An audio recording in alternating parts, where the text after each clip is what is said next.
সম্মানিত দিনী ভাই ও বোন, আপনি হয়তো কাউকে ভালোবেসে ফেলেছেন কিন্তু সে আপনাকে ভালোবাসে না, কিংবা আপনি তাকে কাছে পেতে চাচ্ছেন বা বিবাহ করতে চাচ্ছেন কিন্তু সে কোনোভাবে রাজি হচ্ছে না, আপনাকে সে পছন্দ করে না, এমনকি আপনাকে দেখলে তার রাগ উঠে যায়, আপনাকে সে সহ্যই করতে পারে না। একটি ছোট্ট দোয়া মাত্র 3 বার পাঠ করুন, আল্লাহ তাআলার অশেষ দয়ায় সে আপনার প্রেমে পাগল হয়ে যাবে, আপনাকে পাগলের মতো ভালোবাসবে। সুবহানাল্লাহ। সম্মানিত দিনী ভাই বোন আমার, অনেকে আছেন বিবাহ করেছেন কিন্তু স্বামী ভালোবাসে না বা স্ত্রী ভালোবাসে না বা তার সাথে সংসার করতে চায় না, তার ভাত খেতে চায় না। এই ছোট্ট দোয়াটি মাত্র 3 বার পাঠ করুন, আল্লাহ তাআলা ওই স্ত্রী বা ওই স্বামীর অন্তরের মধ্যে আপনার প্রতি এত বেশি ভালোবাসা সৃষ্টি করে দিবেন যে সে আপনাকে ছাড়া কোনোভাবেই থাকতে পারবে না, আপনার কথা তার সব সময় মনে পড়বে। সুবহানাল্লাহ। যদি এমনও হয়ে থাকে যে স্বামী বা স্ত্রী আপনাকে ছেড়ে চলে গিয়েছে, সে আপনার কাছে আসতে চাচ্ছে না, বা অনেক স্ত্রীরা আছেন যাদেরকে স্বামীরা ভালোবাসে না, মারধর করে, সব সময় অত্যাচার করে, নির্যাতন করে, এমন স্ত্রীরাও যদি এই আমলটি করে, আল্লাহ তাআলা এই আমলের বরকতে ওই স্বামীর অন্তরের মধ্যে স্ত্রীর প্রতি এত বেশি ভালোবাসা সৃষ্টি করে দিবেন যে স্বামী তাকে মারধর করা তো দূরের কথা, তাকে পাগলের মতো ভালোবাসবে, তাকে সম্মান করবে। সুবহানাল্লাহ। আর যেই সকল স্বামী স্ত্রী আপনাকে ছেড়ে চলে গিয়েছে, আপনি এই আমল করার সাথে সাথে তারা আপনার কাছে চলে আসতে বাধ্য হবে ইনশাআল্লাহ। সম্মানিত দিনী ভাই ও বোন আমার, এই আমলটি কখন করিবেন, কিভাবে করিবেন, প্রত্যেকটি বিষয় আপনাদেরকে সুস্পষ্টভাবে বলে দিব, সকলেই গভীর মনোযোগ দিয়ে শুনবেন ইনশাআল্লাহ। এই আমলটি করার জন্য প্রথমে আপনাকে 2 রাকাত নফল নামাজ পড়তে হবে এবং এই নামাজের মধ্যে একটি বিশেষ দোয়া পাঠ করতে হবে, যেই দোয়ার বরকতে আল্লাহ তাআলা আপনার এই কাজটিকে সহজ করে দিবেন তথা আপনার সেই প্রিয় মানুষটিকে আপনার করে দিতে সাহায্য করিবেন। সুবহানাল্লাহ। সম্মানিত দিনী ভাই ও বোন, এই নামাজ পড়ার জন্য প্রথমে উত্তম রূপে ওযু করবেন। ওযুর পূর্বে ছোট্ট 2টি বিষয় অবশ্যই লক্ষ্য করিবেন। 1 নাম্বার বিষয় হলো ওযুর নিয়ত করা। অনেকেই জানেন না ওযুর নিয়ত কিভাবে করতে হয়, অথচ কিতাবের মধ্যে এসেছে ওযুর পূর্বে নিয়ত না করিলে ওযু পরিপূর্ণ হয় না, ওযু সহিহ হয় না। আপনার ওযু পরিপূর্ণ এবং সহিহ হওয়ার জন্য অবশ্যই ওযুর পূর্বে ওযুর নিয়তটি এইভাবে করিবেন, আমি এখন আল্লাহ তাআলার সন্তুষ্টির জন্য ওযু করছি, এই কথাটুকু আপনি আপনার অন্তর দ্বারা সংকল্পনা করিবেন বা ধারণা করিবেন, তাহলেই আপনার ওযুর নিয়ত হয়ে যাবে। অতঃপর বিসমিল্লাহির রহমানির রহিম পাঠ করে ওযু আরম্ভ করিবেন। কোন কোন ইমামের মতে ওযুর শুরুতে বিসমিল্লাহির রহমানির রহিম পাঠ করা না হলে তার ওযুই হয় না।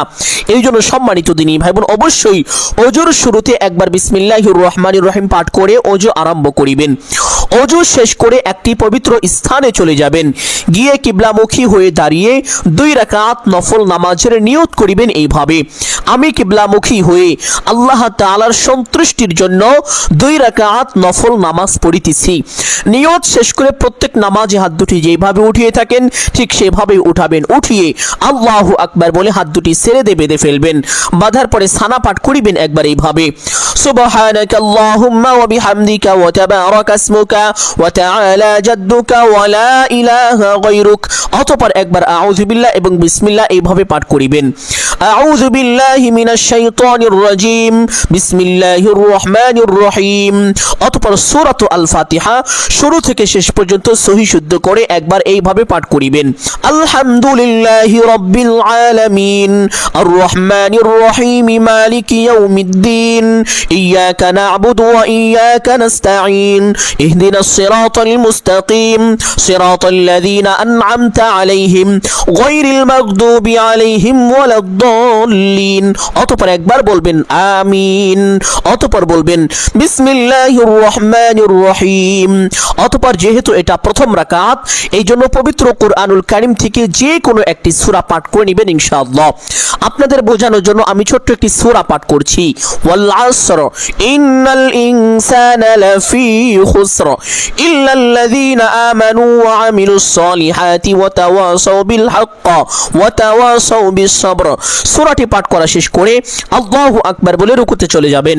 রুকুতে গিয়ে রুকুর তাসবিহ পাঠ করিবেন কমপক্ষে 3 বার এইভাবে, সুবহানা রাব্বিয়াল আযীম। আপনি চাইলে এই তাসবিহ 5 বার অথবা 7 বারও পাঠ করিতে পারেন। তাসবিহটি পাঠ করা শেষ করে সামি আল্লাহু লিমান হামিদা বলে সোজা হবেন। সোজা হওয়ার পরে একটি ছোট্ট দোয়া পাঠ করিবেন একবার এইভাবে, এইভাবে রব্বানা লাকাল হামদ। অতঃপর আরেকটি ছোট্ট দোয়া পাঠ করিবেন। এই দোয়াটি খুবই ফজিলতপূর্ণ, অত্যন্ত বরকতময় একটি দোয়া। এই দোয়া সম্পর্কে পবিত্র হাদিসের মধ্যে এসেছে, এক সাহাবী রাদিয়াল্লাহু তাআলা আনহু তিনি নামাজের মধ্যে এই দোয়াটি পাঠ করেছিলেন।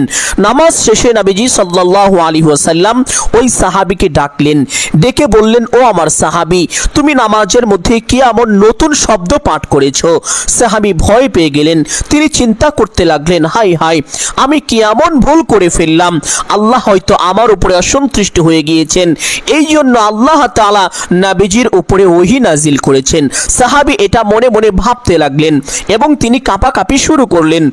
নবীজি সাল্লাল্লাহু আলাইহি ওয়াসাল্লাম সাহাবীর এই অবস্থা দেখে সাহাবীদেরকে বললেন, ও আমার সাহাবীরা শোনো, আমি যা দেখি তোমরা তা দেখো না, আমি যা শুনি তোমরা তা শোনো না। তুমি যখন নামাজের মধ্যে ওই নতুন শব্দটি পাঠ করতেছিলে, মহান আল্লাহ তাআলা তোমার উপরে এতটাই বেশি সন্তুষ্ট হয়েছিলেন যে ফেরেশতাদের মাঝে প্রতিযোগিতা শুরু হয়ে গিয়েছিল, কোন ফেরেশতা তোমার জন্য কত বেশি নেকি লিখতে পারে। সুবহানাল্লাহ। আর সেই ছোট্ট দোয়াটি আমি বলে দিব, একটু কষ্ট করে হলেও মুখস্থ করে নেবেন এবং নামাজের মধ্যে দোয়াটি একবার এইভাবে পাঠ করিবেন, হামদান কাসীরান তাইয়িবান মুবারাকান ফি। তবে যারা একান্তই এই দোয়াটি পারেন না বা মুখস্থ করতে পারবেন না, দোয়াটি পাঠ করতে হবে না, কোনো সমস্যা নেই। একটু সময় দাঁড়িয়ে অপেক্ষা করিবেন, অতঃপর আল্লাহু আকবার বলে সিজদায় চলে যাবেন। সিজদায় গিয়ে সিজদা তাসবিহ পাঠ করিবেন কমপক্ষে 3 বার এইভাবে, সুবহানা রাব্বিয়াল আ'লা। আপনি চাইলে এই তাসবিহ 5 বার অথবা 7 বারও পাঠ করিতে পারেন। তাসবিহটা পাঠ করা শেষ করে সেই দোয়াটি পাঠ করিবেন, যেই দোয়া পাঠ করলে আল্লাহ তাআলা আপনার প্রিয় মানুষকে পেতে সাহায্য করবেন, এই কাজটিকে একেবারে সহজ করে দিবেন। সুবহানাল্লাহ। আর সেই দোয়াটি হলো, রব্বিশরাহ লি সাদরি ওয়া ইয়াসসিরলি আমরি ওয়াহলুল উকদাতাম মিন লিসানি ইয়াফকাহু কাউলি। ছোট্ট দোয়াটি এইভাবে 3 বার পাঠ করিবেন। দোয়াটি পাঠ করা শেষ করে আল্লাহু আকবার বলে সোজা হয়ে বসে পড়বেন। বসে 2 সেজদার মাঝখানে একটি ছোট্ট দোয়া যদি পারেন তাহলে একবার এইভাবে পাঠ করিবেন, আল্লাহুম্মা গফিরলি ওয়ারহামনি ওয়াহদিনি ওয়াআফিনি ওয়ারযুকনি। আর যদি দোয়াটি না পারেন পাঠ করতে হবে না, কোনো সমস্যা নেই, একটু সময় বসে অপেক্ষা করিবেন, অতঃপর আল্লাহু আকবার বলে আরেকটি সিজদায় চলে যাবেন। সিজদায় গিয়ে সিজদা তাসবিহ পাঠ করিবেন কমপক্ষে 3 বার এইভাবে, সুবহানা রাব্বিয়াল আ'লা। আপনি চাইলে এই তাসবিহ 5 বার অথবা 7 বারও পাঠ করিতে পারেন। তাসবিহটি পাঠ করা শেষ করে সেই দোয়াটি পাঠ করিবেন, রব্বিশরাহ লি সাদরি ওয়া ইয়াসসিরলি আমরি ওয়াহলুল উকদাতাম মিন লিসানি ইয়াফকাহু কাউলি। দোয়াটি 3 বার পাঠ করা শেষ করে আল্লাহু আকবার বলে সোজা হয়ে দাঁড়িয়ে যাবেন। দাঁড়িয়ে হাত দুটি বেঁধে ফেলবেন, অতঃপর বিসমিল্লাহ পাঠ করিবেন একবার এইভাবে, বিসমিল্লাহির রহমানির রহিম। অতঃপর সূরা আল ফাতিহা শুরু থেকে শেষ পর্যন্ত সহি শুদ্ধ করে একবার পাঠ করিবেন ইনশাআল্লাহ।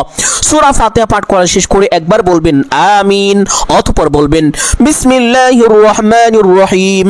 অতঃপর যেহেতু এটা দ্বিতীয় রাকাত, এই জন্য পবিত্র কোরআনুল কারীমের ছোট্ট সূরার মধ্যে অন্যতম একটি সূরা হলো সূরা আল ইখলাস তথা কুল হুয়াল্লাহর সূরা। এই সূরাটি সহি শুদ্ধ করে মহব্বতের সাথে অবশ্যই একবার এইভাবে পাঠ করিবেন, কুল হুয়াল্লাহু আহাদ আল্লাহুস সামাদ লাম ইয়ালিদ ওয়া লাম ইউলাদ ওয়া লাম ইয়াকুল লাহু কুফুয়ান আহাদ। এই সূরা সম্পর্কে পবিত্র হাদিসের মধ্যে এসেছে, এক সাহাবী রাদিয়াল্লাহু তাআলা আনহু তিনি প্রত্যেক নামাজের প্রত্যেক রাকাতে সূরা ফাতিহা পাঠ করার পরে কিরাত পড়তেন, কিরাত পড়ার পরে এই সূরাটি একবার পাঠ করতেন। অন্যান্য সাহাবীরা এই ঘটনাটি জানার পরে নবীজি সাল্লাল্লাহু আলাইহি ওয়াসাল্লামের দরবারে এসে নবীজির কাছে নালিশ করলেন। নবীজি সাল্লাল্লাহু আলাইহি ওয়াসাল্লাম ওই সাহাবীকে ডাকলেন, ডেকে জিজ্ঞেস করলেন, ও আমার সাহাবী, তুমি নাকি প্রত্যেক নামাজের প্রত্যেক রাকাতে সূরা ফাতিহা পাঠ করার পরে কিরাত পড়ে তারপরে একবার সূরা ইখলাস পাঠ করো? ওই সাহাবী বললেন, ইয়া রাসূলুল্লাহ সাল্লাল্লাহু আলাইহি ওয়াসাল্লাম, আপনি ঠিক বলেছেন।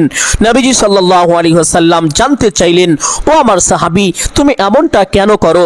সাহাবী বললেন, ইয়া রাসূলুল্লাহ সাল্লাল্লাহু আলাইহি ওয়াসাল্লাম, যেই দিন থেকে এই সূরাটি নাজিল হয়েছে আমি সেই দিন থেকেই এই সূরার প্রেমে পড়ে গিয়েছি। আমি এই সূরাটি পাঠ না করলে আমার ভালো লাগে না, এই জন্য সবসময় আমি এই সূরাটি পাঠ করি। আল্লাহ নবী সাল্লাল্লাহু আলাইহি ওয়াসাল্লাম বললেন, ও আমার সাহাবী, আল্লাহ তোমাকে ভালোবাসবেন। সুবহানাল্লাহ। এই হাদিস থেকে সুস্পষ্টভাবে বোঝা যায় সূরা ইখলাসের সাথে ভালো সম্পর্ক থাকলে, সূরা ইখলাসকে মহব্বত করে করে বেশি বেশি পাঠ করলে আল্লাহ তাআলা ওই বান্দার উপরে রাজি সন্তুষ্টি হয়ে যান। আর আল্লাহ রাব্বুল আলামিন যেই বান্দার উপরে রাজি সন্তুষ্টি হয়ে যান, পুরো পৃথিবীটাই তার জন্য উন্মুক্ত হয়ে যায়। বান্দা যা চায় আল্লাহ রাব্বুল আলামিন বান্দাকে তাই দান করে থাকেন। সুবহানাল্লাহ। এই জন্য সম্মানিত দিনী ভাই বোন, উঠতে বসতে চলতে ফিরতে যখনই সময় পাবেন এই ছোট্ট সূরাটি বেশি বেশি পাঠ করবেন। তবে আমলের সময় নামাজের মধ্যে একবার সই শুদ্ধ করে পাঠ করিবেন। পাঠ করা শেষ করে আল্লাহু আকবার বলে রুকুতে চলে যাবেন। রুকুতে গিয়ে রুকুর তাসবিহ পাঠ করিবেন কমপক্ষে 3 বার এইভাবে, সুবহান রাব্বিয়াল আযীম। আপনি চাইলে এই তাসবিহ 5 বার অথবা 7 বার পাঠ করিতে পারেন। তাসবিহটি পাঠ করা শেষ করে সামি আল্লাহু লিমান হামিদা বলে সোজা হবেন। সোজা হওয়ার পরে সেই ছোট্ট দোয়াটি পাঠ করিবেন একবার এইভাবে, রব্বানা লাকাল হামদ। অতঃপর সেই বিশেষ দোয়াটি পাঠ করার চেষ্টা করিবেন, হামদান কাসীরান তাইয়িবান মুবারাকান ফি। আর যদি দোয়াটি না পারেন পাঠ করতে হবে না, কোনো সমস্যা নেই, একটু সময় দাঁড়িয়ে অপেক্ষা করিবেন। অতঃপর আল্লাহু আকবার বলে সিজদায় চলে যাবেন। সিজদায় গিয়ে সিজদা তাসবিহ পাঠ করিবেন কমপক্ষে 3 বার এইভাবে, সুবহানা রাব্বিয়াল আ'লা। আপনি চাইলে এই তাসবিহ 5 বার অথবা 7 বার পাঠ করিতে পারেন। তাসবিহটি পাঠ করা শেষ করে সেই বিশেষ দোয়াটি পাঠ করিবেন, রব্বি শরহ লি সাদরি ওয়া ইয়াসসির লি আমরি ওয়াহলুল উকদাতাম মিন লিসানি ইয়াফকাহু কওলি। দোয়াটি 3 বার পাঠ করা শেষ করে আল্লাহু আকবার বলে সোজা হয়ে বসে পড়বেন। বসে 2 সিজদার মাঝখানে সেই দোয়াটি যদি পারেন তাহলে অবশ্যই একবার পাঠ করিবেন।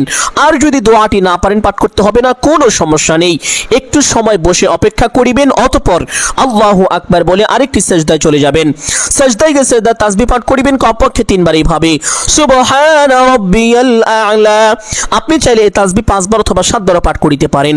তাসবিহটি পাঠ করা শেষ করে সেই বিশেষ দোয়াটি আবার 3 বার পাঠ করিবেন, রব্বি শরহ লি সাদরি ওয়া ইয়াসসির লি আমরি ওয়াহলুল উকদাতাম মিন লিসানি ইয়াফকাহু কওলি। দোয়াটি পাঠ করা শেষ করে আল্লাহু আকবার বলে সোজা হয়ে বসে পড়বেন। বসে প্রথমে তাশাহুদ পাঠ করিবেন, অতঃপর দরুদ শরীফ, অতঃপর দোয়ায়ে মাসুরা পাঠ করা শেষ করে প্রথমে ডান দিকে একটি সালাম দিবেন এইভাবে, আসসালামু আলাইকুম ওয়া রাহমাতুল্লাহ। অতঃপর বাম দিকে একটি সালাম দিবেন এইভাবে, আসসালামু আলাইকুম ওয়া রাহমাতুল্লাহ। এইভাবে 2টি সালাম দিয়ে নামাজটি শেষ করবেন। নামাজ শেষ করে সেই স্থানে বসে সর্বপ্রথম একটি ছোট্ট ইস্তেগফার পাঠ করিবেন। যেই ইস্তেগফারের ব্যাপারে পবিত্র হাদিসের মধ্যে এসেছে, নবীজি সাল্লাল্লাহু আলাইহি ওয়াসাল্লাম বলেছেন, যেই ব্যক্তি এই ইস্তেগফার বেশি বেশি পাঠ করবে আল্লাহ তাআলা তার গুনাহ খাতা ক্ষমা করে দিবেন, তার সকল অভাব অনটন দুঃখ কষ্ট পেরেশানি বিপদ আপদ বালা মুসিবত দূর করে দিবেন এবং আল্লাহ তাআলা তাকে এমন এমন জায়গা থেকে রিজিক প্রাপ্ত করিবেন যা সে কখনো কল্পনাও করতে পারেনি। সুবহানাল্লাহ।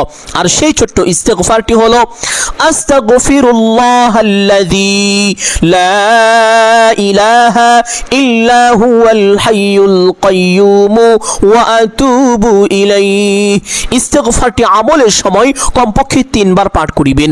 ইস্তেগফারটি পাঠ করা শেষ করে এই ছোট্ট দোয়াটি 3 বার পাঠ করিবেন, রব্বি শরহ লি সাদরি ওয়া ইয়াসসির লি আমরি ওয়াহলুল উকদাতাম মিন লিসানি ইয়াফকাহু কওলি।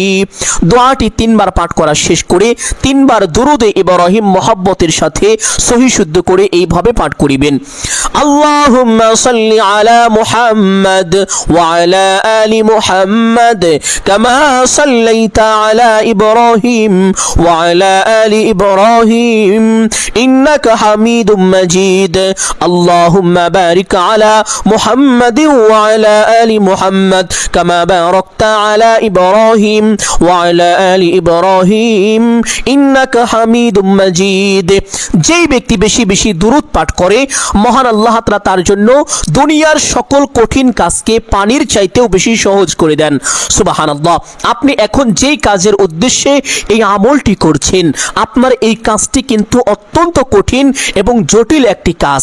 এই দুরূদ সম্পর্কে পবিত্র হাদিসের মধ্যে এসেছে, আল্লাহ নবী সাল্লাল্লাহু আলাইহি ওয়াসাল্লাম বলেছেন, যখন কোনো বান্দা কোনো বান্দি আমি রাসূলের উপরে দুরূদ পাঠ করে, আল্লাহ তাআলার একদল বিশেষ ফেরেশতা আছে, ওই ফেরেশতারা ওই বান্দা বান্দির জন্য আল্লাহ তাআলার কাছে দোয়া করতে থাকেন। সুবহানাল্লাহ। সম্মানিত দিনী ভাই বোন, আশা করি বুঝতেই পেরেছেন এই দুরূদ কতটা ফজিলত সম্পূর্ণ একটি দুরূদ। এই জন্য সম্মানিত দিনী ভাই বোন, এই দুরূদটি মহব্বতের সাথে 3 বার পাঠ করিবেন। দুরূদটি পাঠ করা শেষ করে সেই বিশেষ দোয়াটি পাঠ করিবেন, যেই দোয়ার বরকতে আল্লাহ তাআলা আপনার সেই প্রিয় মানুষকে, আপনার সেই পছন্দের মানুষকে আপনার আপন করে দিবেন বা আপনার কাছে এনে দিবেন। সুবহানাল্লাহ। আর সেই দোয়াটি হলো, আউযু বিল্লাহি মিনাশ শাইতানির রাজিম, বিসমিল্লাহির রহমানির রহিম, ওয়া আলকাইতু আলাইকা মাহাব্বাতাম মিন্নি। দোয়াটি এইভাবে 3 বার পাঠ করিবেন। প্রথমবার যখন পাঠ করিবেন আউযু বিল্লাহ বিসমিল্লাহ সহকারে পাঠ করিবেন। পরবর্তী 2 বার আউযু বিল্লাহ বিসমিল্লাহর কোনোটাই পাঠ করতে হবে না, শুধুমাত্র দোয়াটি পাঠ করবেন। এবং যখন আপনি পাঠ করবেন তখন আপনার সেই প্রিয় মানুষ, আপনার সেই পছন্দের মানুষের কথা আপনার অন্তর্চক্ষু দ্বারা ভাবতে থাকবেন এবং আল্লাহ তাআলার কাছে দোয়া করতে থাকবেন। দোয়াটি যখন 3 বার পাঠ করা শেষ হয়ে যাবে, 3 বার দোয়াটি পাঠ করার পরে আবার মহব্বতের সাথে 3 বার দরুদ শরীফ পাঠ করিবেন। দরুদে ইব্রাহিম 3 বার পাঠ করা শেষ করে সেই ব্যক্তি যাকে আপনি পছন্দ করেন, যাকে ভালোবাসেন, সে যদি আপনার সামনে উপস্থিত থাকে তাহলে তার চেহারা বরাবর একটি ফু দিবেন এইভাবে। আর সে যদি আপনার সামনে উপস্থিত না থাকে, তার কোনো ছবি আপনার কাছে সংরক্ষণ থাকে, তাহলে সেই ছবির দিকে তাকিয়ে একটি ফু দিবেন। যদি তার ছবিও আপনার কাছে না থাকে তাহলে তার চেহারাটা মনে মনে কল্পনা করবেন বা ধারণা করবেন এবং তার চেহারা বরাবর একটি ফু দিবেন। এইভাবে ফু দেওয়ার পরে ছোট্ট করে একটি মোনাজাত করবেন, আলহামদুলিল্লাহি রাব্বিল আলামিন ওয়াসসালাতু ওয়াসসালামু আলা সাইয়্যিদিল আম্বিয়া ওয়াল মুরসালিন। এই 2টি বাক্য বলার পরে একবার বলবেন, হে আল্লাহ আমার জীবনের সমস্ত গুনাহ খাতা ক্ষমা করে দিন। অতঃপর বলবেন, হে আল্লাহ আপনার হাবিবের উসিলা করে আমার এই কাজটিকে সফল করে দিন। অতঃপর 3 বার বলবেন, আমিন আমিন আমিন বিরহমাতিকা ইয়া আরহামার রাহিমিন। এইভাবে মোনাজাত শেষ করে একবার পড়বেন সাল্লাল্লাহু আলাইহি ওয়াসাল্লাম। সাথে সাথে আপনার দোয়া আল্লাহ তাআলার আরশে আজিমে পৌঁছে যাবে, আপনার দোয়া কবুল আর মঞ্জুর হয়ে যাবে। সুবহানাল্লাহ। সম্মানিত দিনী ভাই বোন, আমি আশা করছি আজকের এই আমলটি আপনাদের সকলের জন্য অত্যন্ত গুরুত্বপূর্ণ এবং উপকারী ছিল। অতএব সকলকে বলবো সদকায়ে জারিয়ার উদ্দেশ্যে কমপক্ষে একটি হলেও শেয়ার করে দিবেন। যদি আলোচনাটি ভালো লাগে অবশ্যই ভিডিওতে একটি লাইক করবেন, কমেন্টে আমিন বলে দোয়ায় শরীক থাকবেন। যারা এই চ্যানেলের নতুন দর্শক রয়েছেন চেষ্টা করিবেন চ্যানেলটি সাবস্ক্রাইব করে রাখার জন্য। আসসালামু আলাইকুম ওয়া রাহমাতুল্লাহি ওয়া বারাকাতুহু।